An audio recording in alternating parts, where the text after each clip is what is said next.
WordPad open করার পর ধরুন আমি কিছু একটা ডকুমেন্টস টাইপ করছি, আমি ডকুমেন্টস আমার একটা লেখা ছিল, আমি সেটা কপি করে নিলাম, পেস্ট করে নিলাম। তো এই ডকুমেন্টসটা ধরুন আমি যদি কোনো নামে সেভ করতে যাই, তাহলে আমি কিভাবে সেভ করব? অনেক কটা পদ্ধতি আছে সেভ করার, আমি সব কটা নিয়মই বলছি। একটা হচ্ছে এই ফাইলে যাব, ফাইলে গিয়ে আমি যদি সেভে ক্লিক করি, তাহলে আমার সেভের এই যে এখানে নাম লিখে আমি সেভে যদি ক্লিক করি, তাহলেই সেভ হয়ে যাবে। এছাড়া কিবোর্ডের কন্ট্রোল বাটনটা চেপে ধরে আমি যদি এস বোতামটা প্রেস করি, কন্ট্রোল এস, তাহলেও সেম একই। এখানে একটা নাম লিখবো, নাম লিখে আমি সেভ অপশানে ক্লিক করব, ক্লিক করলেই সেভ হয়ে যাবে। অথবা এই কুইক অ্যাক্সেস বারে দেখুন একটা রেডিওর মতন চিহ্ন আছে, চার চৌকো মতন, এটাতে যদি ক্লিক করি তাহলেও সেভ চলে আসবে। তো এখানে ধরুন আমি একটা সেভ করিয়ে দিচ্ছি, ধরুন এখানে আমি একটা কম্পিউটার নামে সেভ করছি। সেভ করে এই যে সেভ অপশানে ক্লিক করলাম, সেভ হয়ে গেছে। কি করে বুঝলাম যে সেভ হয়ে গেছে? তার কারণ এই যে টাইটেল বারে দেখুন আমি যে নামটা লিখে সেভ করেছি, টাইটেল বারে সেটা দেখতে পাচ্ছি। কম্পিউটার নামে আমি সেভ করেছি, তাই কম্পিউটার দেখতে পাচ্ছি। এখানে দেখুন সেভের নিচে সেভ অ্যাস অপশান আছে। সেভ আর সেভ অ্যাসের মধ্যে পার্থক্য কি না, যখন আমি কোনো ডকুমেন্টস একজনের নামে সেভ করব তখন হবে শুধু সেভ, আর যখন এই ডকুমেন্টসটাই আমি অন্য নামে আবার সেভ করতে চাইছি তখন হবে সেভ অ্যাস। যখন দেখুন আমি যদি এইটা আলাদা নামে আবার সেভ করতে চাই, আমি যদি সেভে ক্লিক করি দেখুন আর সেভ হবে না, মানে ওই সেভ নাম লেখার জায়গাটা আসবে না, দেখুন আসছে না। আমি কি করব, ফাইলে গিয়ে সেভ অ্যাস করব। সেভ অ্যাসে যখন আমি ক্লিক করব আবার আমার নাম লেখার জায়গাটা চলে আসবে। ফাইল নেমের ঘরে আমি আবার অন্য একটা নাম দেবো, ধরুন আমি এখানে CPU লিখলাম, লিখে ওকে করে দিলাম, সেভ অপশানে ক্লিক করে দিলাম, দেখুন কম্পিউটারটা চেঞ্জ হয়ে CPU হয়ে গেল। তার মানে এই নয় যে আগেরটা মুছে গেল, আগেরটাও সেভ আছে, আবার অন্য নামেও সেভ হলো। এইভাবে আমি অনেকবার আমি সেভ করতে পারি, যতবার ইচ্ছা সেভ অ্যাস করব, আর আলাদা নাম দিয়ে আমি এখানে সেভ করে দেবো। ধরুন আমি আবার একটা নাম দিলাম, এখানে ধরুন আমি UPS দিলাম, এবার সেভ, দেখুন চেঞ্জ হয়ে গেল। তো এইভাবে আমি সেভ অ্যাস করে আলাদা আলাদা নামে সেভ করতে পারি। তাহলে সেভ আর সেভ অ্যাসের মধ্যে পার্থক্যটা বুঝতে পারলেন? আচ্ছা, ধরুন আমি এবার যদি নিউ পেজ নিই, একটা নতুন পেজ নিই, কি করব না, ফাইলে যাব, ফাইলে গিয়ে নিউ এ ক্লিক করব, নিউ এ ক্লিক করলেই এই যে নিউ পেজ চলে আসলো। আবার আরেকটা নিয়ম আছে, কন্ট্রোল এন মানেও হচ্ছে নিউ। ফাইলে গিয়ে এই যে মাউসটা আমি একটুখানি রেখে দিলে এখানে দেখাবে কন্ট্রোল এনটা, দেখুন ভালো করে, এই যে চলে গেল, দেখুন কন্ট্রোল এনটা দেখাচ্ছে, CTRL+N, মানে কন্ট্রোল বাটনটা চেপে ধরে আমি এন বোতামটা প্রেস করলেও নিউ পেজ চলে আসবে। আমি যদি এবার আমার সেভ করা ফাইল যদি আমি ওপেন করতে চাই, ধরুন আগের দিন আমি সেভ করে গেছি, আমি সেই পুরোনো ফাইলটা ওপেন করতে চাইছি, কি করব, ফাইলে যাব, ফাইলে গিয়ে ওপেনে ক্লিক করলাম। ক্লিক করার পর আমি যে ফাইলটাকে ওপেন করতে চাইছি সেই ফাইলটার উপর একবার ক্লিক করব, দিয়ে ওপেন অপশানে ক্লিক করব, দেখুন আমার ওপেন হয়ে গেল। এটাও শর্টকাট নিয়ম আছে, কন্ট্রোল বাটনটা চেপে ধরে আমি ও বাটনটা যদি প্রেস করি তাহলে আমার ওপেনের ওই পেজটা চলে আসবে। আমি সিলেক্ট করে নেবো কোনো একটা ফাইল, ওপেনে ক্লিক করব, সেই পেজটা ওপেন হয়ে যাবে। তাহলে কন্ট্রোল ও মানে হচ্ছে ওপেন, কন্ট্রোল এন মানে হচ্ছে নিউ পেজ।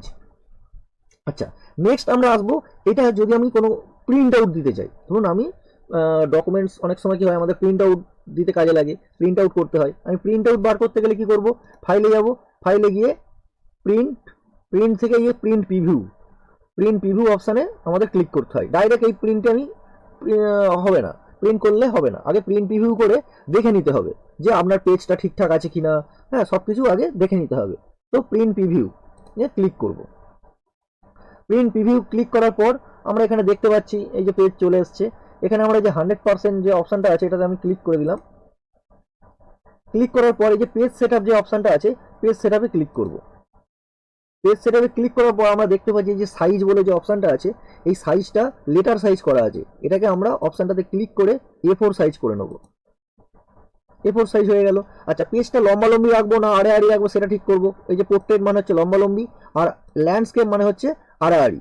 আপনারা যেটা ইচ্ছা সেটা করবেন, আমি পোর্ট্রেটই করলাম, লম্বালম্বি করলাম। এখানে মার্জিন আছে, মার্জিন আপনারা কমাতে পারেন বা বাড়াতে পারেন, এখানে লেফট রাইট টপ বটম, হ্যাঁ মার্জিন আছে, এটা করে আপনারা ওকে করে দেবেন। পেজ সেটআপটা হয়ে গেল। এইবার প্রিন্ট অপশানে যাবেন। প্রিন্ট অপশানে যখন ক্লিক করব, এখানে প্রিন্টের অ্যাপ্লিকেশনটা খুলে যাবে। এখানে আপনি কতগুলো প্রিন্ট করবেন সেটা দেবেন, এবং এখানে ধরুন আপনি 1 থেকে 10 পর্যন্ত আপনি প্রিন্ট করবেন। হ্যাঁ, বাকি আপনার হয়তো অনেক পেজ আছে। হ্যাঁ, তো আপনি শুধু এখানে 1 থেকে 10 পর্যন্ত করবেন। হ্যাঁ, জাস্ট এখানে 1 লিখবেন, একটা হাইফেন দিয়ে 10 লিখে দেবেন। ধরুন আবার আপনি 11 থেকে 15 পর্যন্ত করবেন না, আবার 15 থেকে 20 পর্যন্ত করবেন। আপনি আবার 15 লিখবেন, 15 থেকে একটা হাইফেন দেবেন দিয়ে 20, 1 থেকে 10 আবার 15 থেকে 20। আপনি যখন প্রিন্টে করবেন তখন ঠিক এই পেজগুলোই ওপেন হবে। এবং ধরুন আপনার হঠাৎ করে হলো যে আপনি হয়তো শুধু 25 নম্বর পেজটা আপনি ওপেন মানে প্রিন্ট আউট করতে চাইছেন, অন্যগুলো নয়, 25 নম্বর, তাহলে শুধু 25 দেবেন। এটা মুছে দেবেন, শুধু এখানে 25 লিখে দেবেন, দিয়ে প্রিন্ট করবেন, 25 নম্বর পেজটা প্রিন্ট হয়ে যাবে। কতগুলো কপি প্রিন্ট করবেন এখান থেকে সেটা করে নেবেন। হ্যাঁ, এখানে প্রিন্ট করলেই সেটা প্রিন্ট হয়ে যাবে। আমার এখানে প্রিন্টার নেই, তাই আমি এখন এটা করছি না। চলুন। আচ্ছা, নেক্সট অপশন কি আছে? এই যে পেজ সেটআপ তো আমরা আগে করিয়ে নিয়েছি, এগুলো সেন্ড ইমেল, এগুলো অতটা আমার কাজে লাগে না। আর এক্সিটে যখন ক্লিক করব, এই যে ক্লোজ বাটনে ক্লিক করলে যেমন বন্ধ হয়ে যাবে, এক্সিটে ক্লিক করলেও বন্ধ হয়ে যাবে। তো এই হচ্ছে ফাইল মেনুর কাজ। আচ্ছা, আমরা এই কুইক অ্যাক্সেস বারের কাজটা একটু বলে দিই। এটা যেমন সেভ অপশন, আর এই দুটো হচ্ছে আনডু আর রিডু। আনডু বলতে ধরুন আপনি এখানে কিছু একটা জিনিস ভুল করে কিছু লিখে ফেললেন, তো আপনি এবার হয়তো আরো অনেক কিছু লিখে ফেলেছেন, এবার হঠাৎ করে আমার সেটা দেখলেন, তো আপনি এই আনডুতে যখন ক্লিক করবেন, দেখুন ওই লেখাটা চলে গেল। এবার হঠাৎ করে আবার খেয়াল পড়লো, এই আমি তো ঠিকই লিখেছিলাম, কেন আমি ডিলিট করলাম? আবার আবার আমি এটাকে রিডু করবেন, আবার চলে আসবে। আমি আবার ধরুন আপনি সিলেক্ট করে ভুল করে আপনি ডিলিট করে ফেলেছেন, কোনোভাবে ডিলিট করে ফেলেছেন, কিভাবে ফিরিয়ে আনবেন? আনডু করবেন, চলে আসবে। হ্যাঁ, আবার রিডু করবেন, আবার মুছে যাবে। তো আনডু মানে আগের অবস্থা ফিরে আসা, রিডু মানে পরের অবস্থা। ঠিক আছে? তো এইভাবে আনডু রিডু করা, এটা শর্টকাট আছে। কন্ট্রোল জেড মানে হচ্ছে আনডু, আর কন্ট্রোল ওয়াই মানে হচ্ছে রিডু। আপনি চাইলে আরো অ্যাড করতে পারেন। এই যে অপশনটায় ক্লিক করবেন, এখানে নিউ, ক্লিক করে যে ওপেন, এগুলো অপশনগুলো অ্যাড করতে পারবেন। আমার এটা দরকার নেই, আমি এটা অফ করে দিলাম। তো এটা কুইক অ্যাক্সেস বারের কাজ। আচ্ছা, আমরা এবার শিখব এই এডিটিং এর মধ্যে আমরা কি আছে, ফাইন্ড, রিপ্লেস, এইগুলো। এখানে দেখুন সিলেক্ট অল আছে। কোনো কারণে যদি আপনি সিলেক্ট অল করতে চান, কি করবেন? এই সিলেক্ট অলে ক্লিক করবেন, দেখুন সিলেক্ট হয়ে গেল। এবার আপনি পেজটাকে হয়তো একটু বাড়ালেন, হ্যাঁ, সাইজটাকে একটু বাড়ালেন, হ্যাঁ, একটু বোল্ড করলেন। হ্যাঁ, তো এইভাবে সিলেক্ট করে তো সব করতে হয়। তো কি করবেন? জাস্ট সিলেক্ট অলে ক্লিক করলেই সিলেক্ট হয়ে যাবে।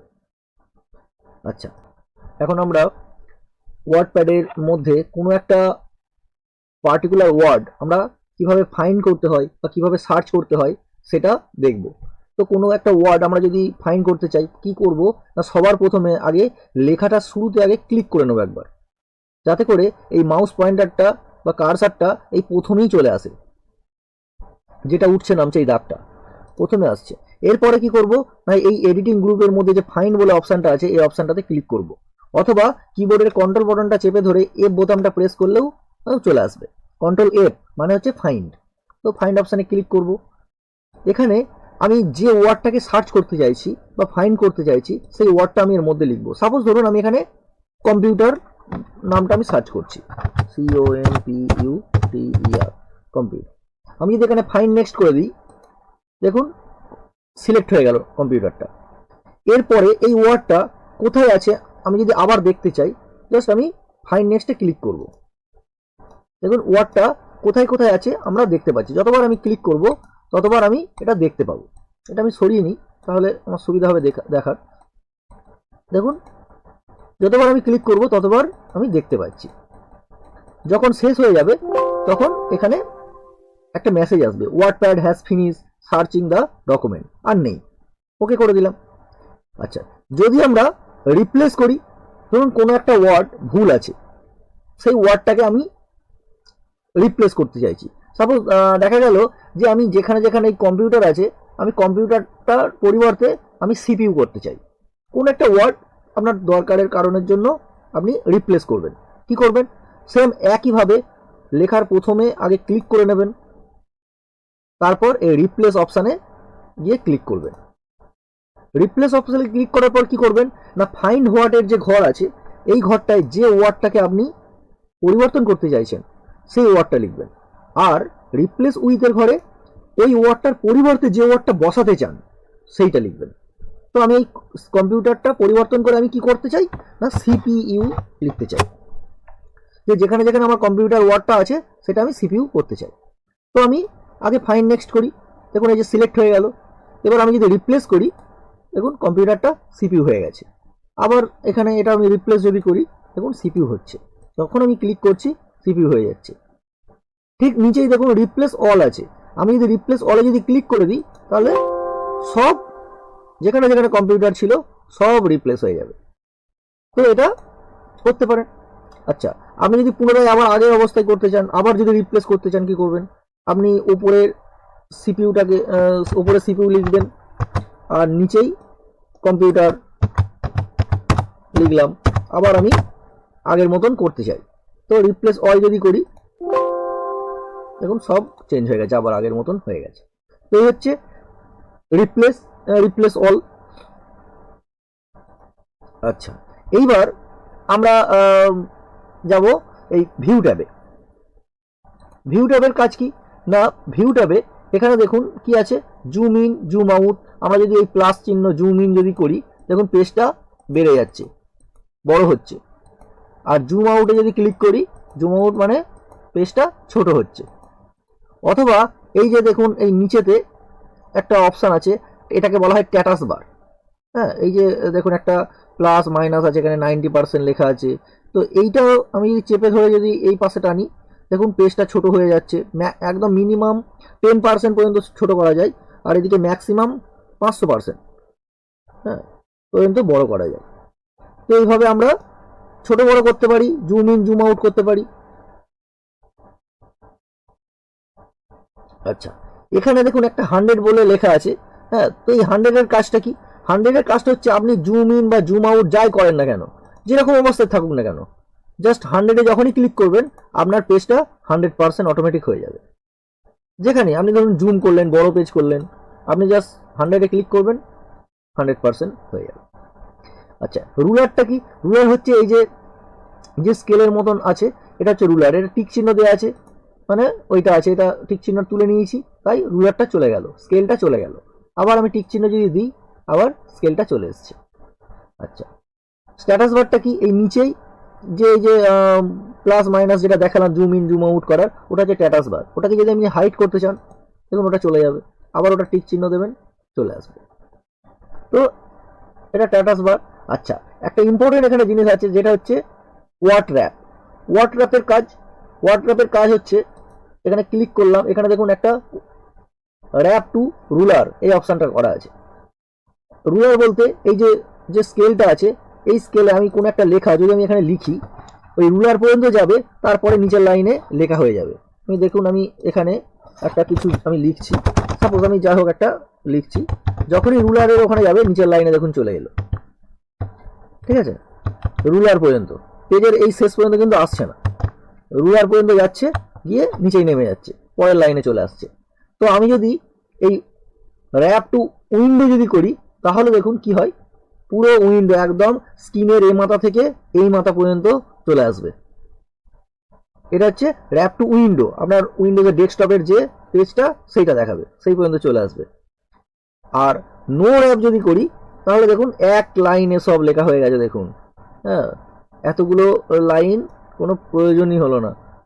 এটা র্যাপটা, ওই জন্য এই র্যাপ টু রুলার এটা করে নিতে হয়। এটা করলে আপনার পেজটা সুন্দর থাকবে, এটা ওয়ার্ড র্যাপ বলা হয়। আচ্ছা, এই যে স্কেলটা আছে, এটাকে যদি আপনারা ইঞ্চিতে রাখবেন না সেন্টিমিটারে রাখবেন, এটা যদি করতে চান, তো সেটা আপনি ইঞ্চি, এটা সেন্টিমিটার, এটা হচ্ছে পয়েন্ট, যেটা আপনার ইচ্ছা আপনি সেখান থেকে এটা করে নিতে পারেন, এই মেজারমেন্ট ইউনিট এই অপশান থেকে। তো এই হচ্ছে ভিউ ট্যাবের কাজ। আমরা এখন শিখব এই যে হোম ট্যাবের মধ্যে যে ইনসার্ট গ্রুপ আছে, সেই ইনসার্ট গ্রুপের কাজ। ইনসার্ট গ্রুপের প্রত্যেকটা কাজ খুবই ইম্পর্টেন্ট, যেটা খুব ভালো করে আমাদের শিখতে হবে। যেমন হচ্ছে ধরুন এই একটা ডকুমেন্টস লিখেছেন, আপনার ধরুন ডেট টাইম আপনি ইনসার্ট করতে চাইছেন। অনেক সময় আমরা ডায়েরিতে যেমন ডেট টাইম আমরা লিখি, এখানে ডেট টাইমটা আপনি ইনসার্ট করতে পারবেন। কীরকম না, এই অপশানটায় ক্লিক করবেন, ক্লিক করার পর এখানে ডেট টাইম দেখাচ্ছে।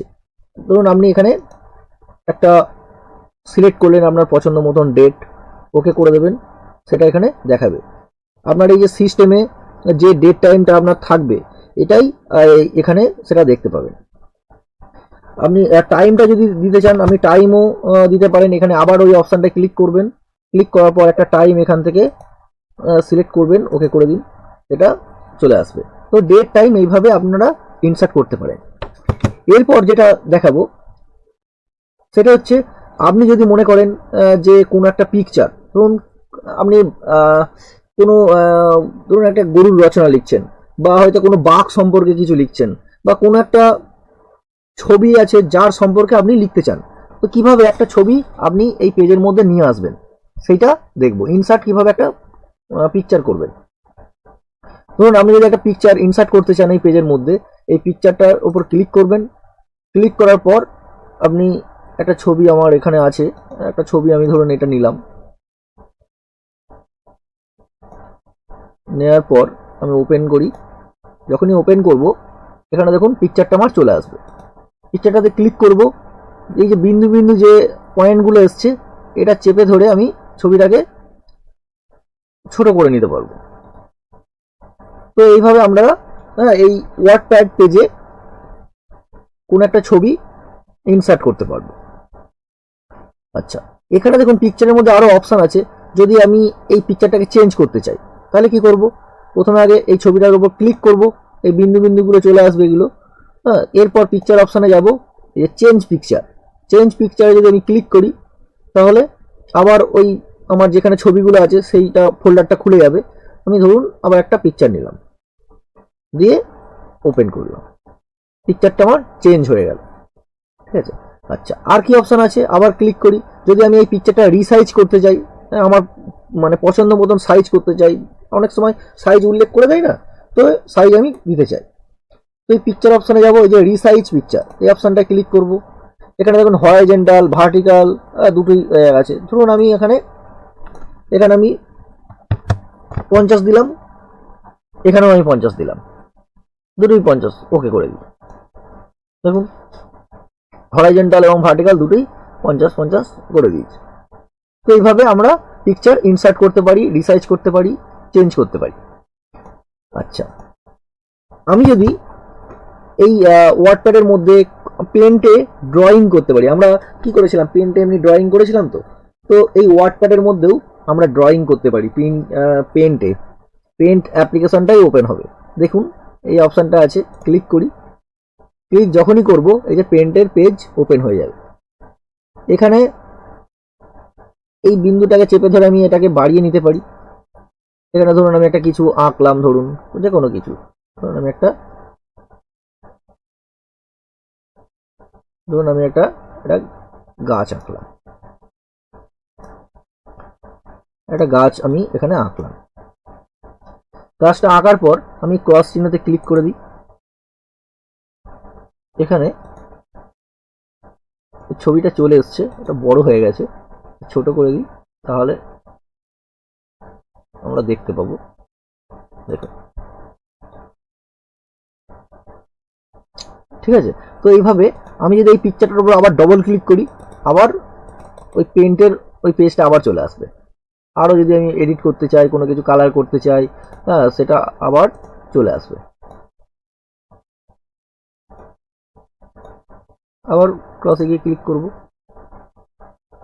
আবার ডিলিট অপশানে ক্লিক করলে কি হবে, এই একবার জাস্ট ক্লিক করবে, যে সিলেক্ট হয়ে গেল, ডিলিট অপশানে ক্লিক করলে ডিলিট হয়ে যাবে। ঠিক আছে। আচ্ছা, আর একটা জিনিস কি আছে, এই ইনসার্ট অবজেক্ট। ইনসার্ট অবজেক্টটা কি, ইনসার্ট অবজেক্টে যদি আমি ক্লিক করি, এখানে এটা একটা ইম্পর্টেন্ট জিনিস, এখান থেকে আমরা অন্যান্য পেজ বা অন্যান্য অ্যাপ্লিকেশনের সঙ্গে আমরা লিঙ্ক করতে পারি, দেখতে পারি। এখানে দেখুন অনেক কিছু, এখানে Adobe Photoshop, image, Excel, PowerPoint, Microsoft Word document, অনেক কিছু আছে। তো আমি ধরুন মাইক্রোসফট ওয়ার্ড ডকুমেন্টে ক্লিক করলাম, ওকে করি, মাইক্রোসফট ওয়ার্ডটাই ওপেন হচ্ছে। দেখুন মাইক্রোসফট ওয়ার্ডের এই যে পেজ, এটা খুলে গেল। আমরা পরবর্তীকালে এই মাইক্রোসফট ওয়ার্ড আমরা শিখবো। আমরা এক্ষেত্রে বলে রাখি, এই মাইক্রোসফট ওয়ার্ড শেখার আগে নোটপ্যাড এবং ওয়ার্ডপ্যাড অবশ্যই জানতে হবে। হ্যাঁ, যদি ভালোভাবে ওয়ার্ডপ্যাড এবং নোটপ্যাড আপনারা জানতে পারেন তাহলে এই মাইক্রোসফট ওয়ার্ডে কাজ করা আপনাদের ক্ষেত্রে খুবই সুবিধা হবে। হ্যাঁ, তো সাপোজ আমি এখানে ধরুন আমি লিখলাম হ্যালো, জাস্ট এইটুকুই লিখলাম, কেটে দিলাম। যখন আমি কেটে দেবো এই হ্যালো লেখাটা দেখুন এখানে চলে এসছে। এটা ওয়ার্ড ফাইল, আমি এখানে অনেক কিছু আরো লিখতে পারি, আমি জাস্ট এটা এইটুকু লিখে ছাড়লাম। এটা ডবল ক্লিক করলে হ্যাঁ, তো আবার ওই মাইক্রোসফট ওয়ার্ডটা আবার ওপেন হয়ে যাবে। দেখুন আবার কেটে দিলাম, কাটা হয়ে গেল। ডিলিট করতে চাইলে জাস্ট সিলেক্ট করে একবার ডিলিট অপশানে ক্লিক করলেই ডিলিট হয়ে যাবে। তাহলে আমরা ওয়ার্ডপ্যাডের সমস্ত ট্যাব, সমস্ত অপশান আমরা দেখে নিলাম। যদি কারো কোনো কিছু জিজ্ঞাসা থাকে বা কেমন লাগলো সেটাও জানাবেন, আমরা কমেন্ট বাটনে কমেন্ট করে জানাবেন, আমি অবশ্যই তাকে রিপ্লাই করব। Thank you.